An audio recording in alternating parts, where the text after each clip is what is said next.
Hey guys, welcome back to the tutorial, and in this video I'm going to show you how to close a board in Trello. Now as you can see here, I'm on my boards here, so I'm going to simply open up one of these boards, right?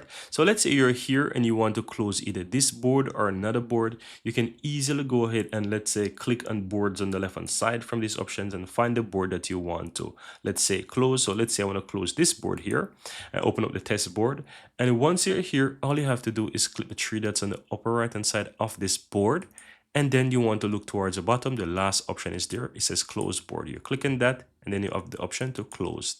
Now once you go ahead and close that, the board will be closed, and as you can see at the top here, it says this board is closed, right? You can reopen the board to make changes if you want to, but of course you don't have to. And that's it, guys. That's how you go ahead and close the board. Now once you close the board, you also have the option to permanently delete the board, and you can go ahead and click this as well if you want to do that. But if you just want to close it, that's how you go ahead and close it. And that's it, guys. So the board is closed. If you go back to your boards as well, you will see that the board is no longer there, but you also have the option to view those closed boards, and you'll be able to see the board there, and you can delete it permanently from here as well. And that's it. Very easy and very simple, guys.